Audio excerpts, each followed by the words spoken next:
Olá, gente, tudo bem com vocês? Eu espero que sim.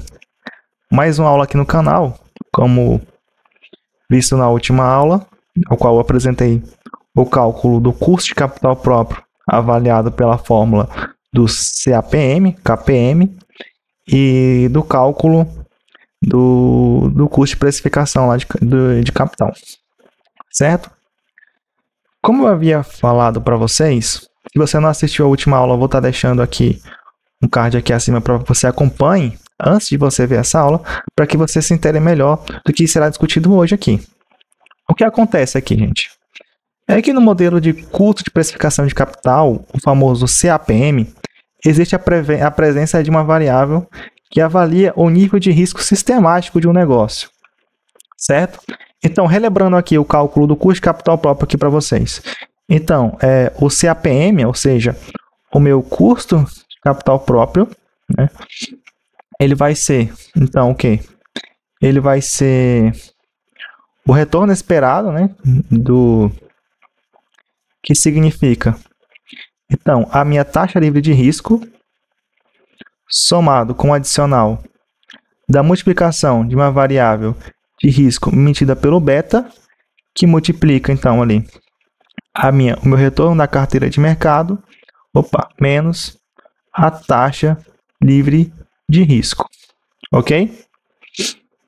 Então, vou ter ali a presença dessa variável beta, essa variável que avalia o nível de risco do negócio. Esse beta que multiplica ali a divisão, né, da sensibilidade da minha carteira, do meu ativo em relação ao mercado. Então, que avalia o risco.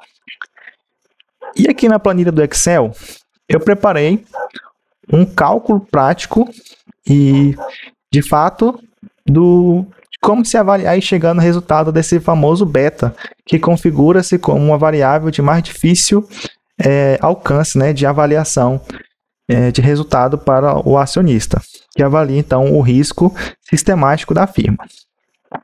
Eu coletei as informações dos últimos 2 anos da minha carteira diversificada, da minha carteira teórica do Ibovespa, sendo aí, então, minha carteira de retorno de mercado. Minha referência aqui vai ser desse vídeo, o Ibovespa. No momento que eu gravo esse vídeo, né, então eu peguei dos últimos 2 anos dessa fonte de dados aqui que eu vou mostrar para vocês. Tem a fonte de dados das oscilações da carteira do mercado pela Bolsa de Valores, aqui como mostro aqui para vocês. E eu peguei as oscilações do Ibovespa dos últimos 2 anos, sendo a carteira teórica do risco diversificável. Então, nós consideramos como carteira teórica o Ibovespa, a carteira de mercado que considera tão somente o risco sistemático pela sua grande diversificação. Ok? Pelo site também do Investing. Então, eu fiz a instalação dos dados históricos das empresas e aqui no caso específico, eu coletei a variação aqui nessa coluna aqui, mostrada aqui ao lado. As variações de mercado do Ibovespa nos últimos 2 anos, isso é, a variação diária dos últimos 2 anos. E como ativo, eu trouxe a Vale 3, ativo da Petrobras, da Petra 4, da Raízen também, uma empresa lá do setor de petróleo, gás e biocombustíveis da B3, e o Banco do Brasil S.A. Para a estimação do cálculo da minha variável beta, existem diferentes formas de se alcançar. Pode ser alcançado por essa medida de cálculo estatístico, como eu posso mostrar aqui para vocês, que é a medida, né, da minha covariância, né, do meu retorno, do meu ativo em relação à variância do meu retorno de mercado do Ibovespa. E dividido pela variação, isso é, pela variância do retorno de mercado, pela variância do Ibovespa. Realizando, então, o cálculo da covariância entre o retorno de mercado com cada um dos ativos, isso é, da Petrobras, da Vale, da Raízen e do Banco do Brasil, eu tenho esses cálculos calculados como se segue aqui nessa planilha. Então, eu organizei na planilha aqui o cálculo da covariância. Qual foi a formulação que eu utilizei? O cálculo da covariância calculada aqui no Excel. Por exemplo, aqui eu tenho, vou refazer o cálculo dessa covariância aqui para vocês. Vou calcular aqui novamente a covariância. Então, vou colocar igual a função de covariância aqui no Excel. Vai ser essa função aqui, covar, né? 2 cliques, botei a fórmula. Eu quero o que eu considerei como retorno de mercado do meu ativo 1. Então, eu considerei como ativo 1 a Vale, né? Então, eu vou pegar aqui a covariância desse ativo dos últimos 2 anos, clicar e arrastar até o final,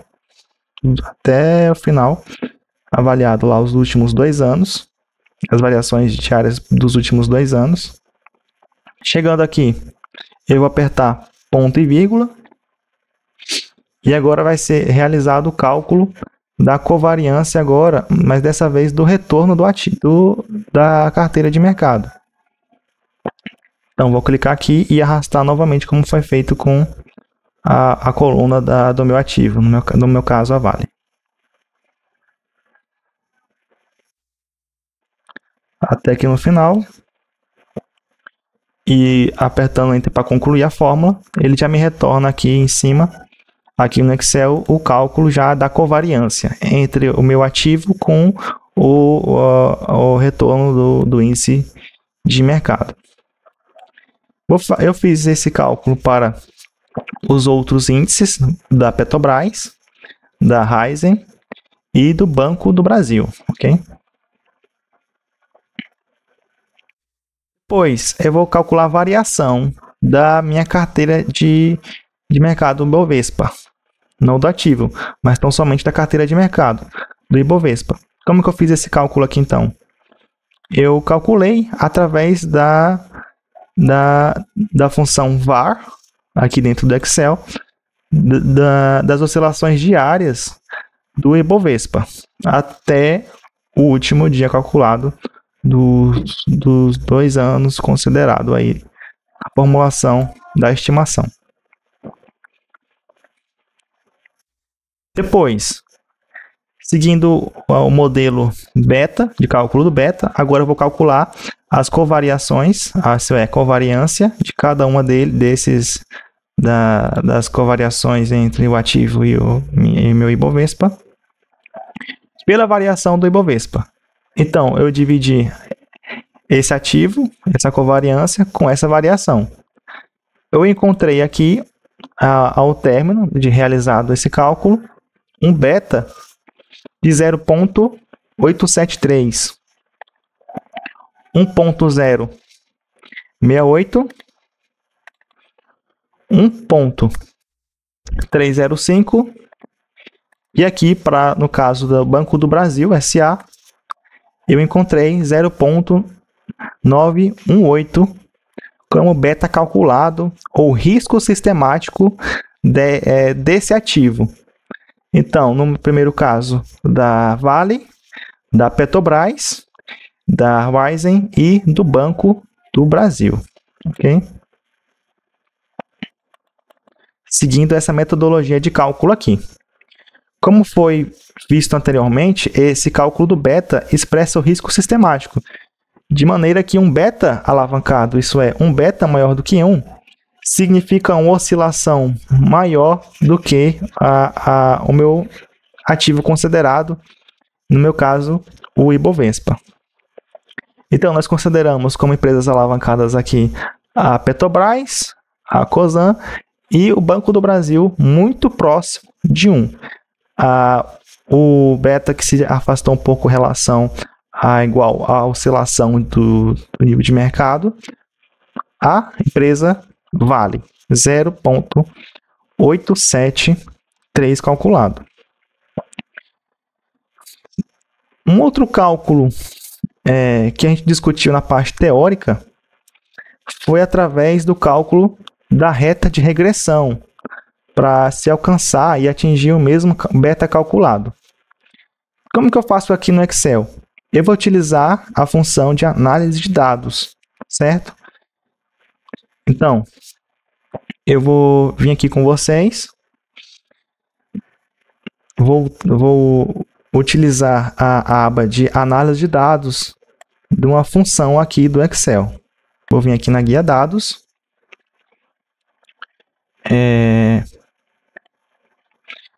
Em análise de dados, aqui no canto superior direito do Excel, vai me abrir alguma das formulações dos cálculos de estimação de análise de dados. O método de cálculo que eu vou escolher aqui é a regressão. Então, eu venho aqui e escolho a regressão. Dou um OK. Próximo passo. O próximo passo é você selecionar no intervalo de y a sua variável dependente. Isso é, a variável que eu quero analisar ali a relação. E quem é a variável dependente? Vai ser o meu ativo. O meu ativo, que vai ser explicado pela variável x, ou seja, independente, variação do retorno de mercado do Ibovespa. Então, meu ativo vai ser explicado ali pela variação do Ibovespa. Eu vou selecionar aqui, no caso, então, do meu ativo vale 3, do meu ticker,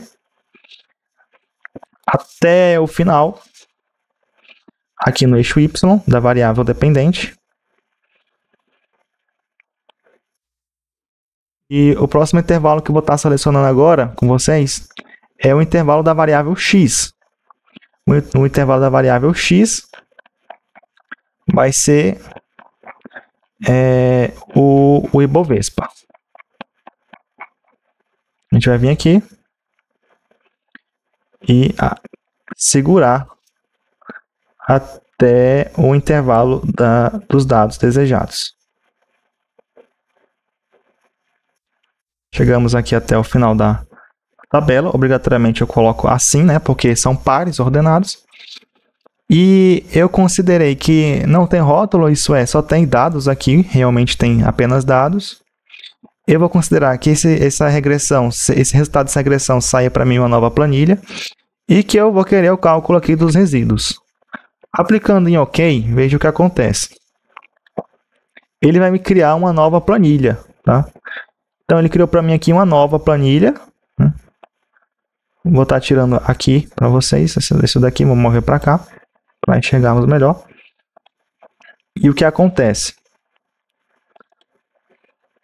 Ele criou aqui já para mim a regressão linear entre a minha variável dependente, isso é, o meu retorno do meu ativo, explicado pela variação do retorno de mercado Ibovespa, aqui pelo método da regressão linear. Ele vai ter as estatísticas de toda a regressão linear pelo teste de uma nova, né? Teste de significação do modelo, né? Mostrou significativo, mas o que não interessa aqui é o cálculo do beta, do coeficiente angular dessa reta de regressão. Então, enfatizando melhor esse resultado aqui para vocês, nós encontramos um valor de 0,8751. Perceba que esse 0,8751, no caso do beta calculado na reta de regressão para a empresa Vale, é identicamente igual ao valor, né? Eu aproximei as duas casas decimais com a outra metodologia de cálculo convencional, medida pela covariância, né? Pela covariância, aqui 0,873, praticamente o mesmo resultado obtido a título de aproximação da minha oscilação de mercado com o meu ativo. Só que dessa vez agora pela reta pelo cálculo de regressão linear. O mesmo pode ser calculado, então, para os outros ativos, utilizando aqui o teste da ANOVA no cálculo de regressão. E como sabemos, a regressão linear ela é uma estimação de uma reta que melhor se aproxima entre os pontos dentro de um gráfico de dispersão. Como avaliamos agora aqui o cálculo do teste de ANOVA de uma regressão linear, para além desse outro cálculo convencional, podemos também estar encontrando o mesmo valor de beta calculado, apenas plotando um gráfico de dispersão através da guia de inserir gráficos aqui dentro do Excel, né? Por exemplo, eu vou estar selecionando aqui primeiro os intervalos, então. A minha variável y vai ser o meu ativo. Nesse caso aqui, eu vou estar pegando agora a Petrobras. Então, vou selecionar o intervalo. Vou subir novamente. Eu gosto de fazer nessa ordem aqui para não ter erro. Porque eu sei que isso daqui se trata de pontos. Eu vou selecionar agora a variação do Ibovespa, tá? Então, aqui, do Ibovespa. A primeira eu considerei como variável y e a variação do Ibovespa como variável x. Ou seja, uma influência, a variação do meu ativo explicada pela variação do Ibovespa, certo? Chegamos aqui ao final dos dados. Já com eles coletados aqui, agora eu venho na aba Inserir. Eu vou em Gráficos. O gráfico que eu escolho vai ser o gráfico de dispersão. Opa!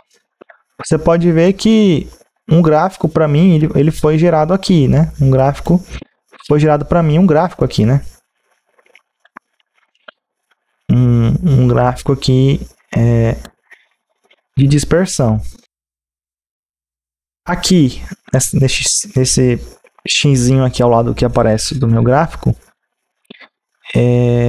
eu vou estar fazendo o seguinte. Tirar esse título do gráfico aqui para poder ficar melhor de visualizar. E eu venho aqui na parte de linha de tendência, né? Inserir uma linha de tendência. Então, aquela seria a reta de regressão. Em mais opções, ele vai me abrir outra guia. E aqui embaixo, não sei se aparece para vocês. Calma aí, deixa eu ver aqui. Pronto, vai aparecer aqui, exibir valor R quadrado no gráfico e exibir equação no gráfico, tá? Vou trazer para cá. Tenho essa reta calculada, então. Ótimo, ok. Até aqui, nós percebemos que nós temos a reta com os dados plotados de regressão. E dada pela lei de formação da regressão, nós temos a presença do coeficiente angular aqui, que multiplica a minha variável x, somado mais uma variável erro, no meu caso aqui, o meu intercepto. O beta é justamente esse valor de 1.0697 pela reta de regressão. Ao subirmos lá em cima, guarde esse valor de 1.069, nós encontramos aproximadamente um valor idêntico ao que foi exposto através da reta de regressão, de 1.068, ok? Sendo aí um cálculo alternativo também para se chegar ao valor beta, através de implotar um gráfico de dispersão das variáveis, das variáveis com a reta de regressão estimada. Onde aqui são os pontos das oscilações diárias da carteira de mercado do Ibovespa com o ativo. E a reta de regressão.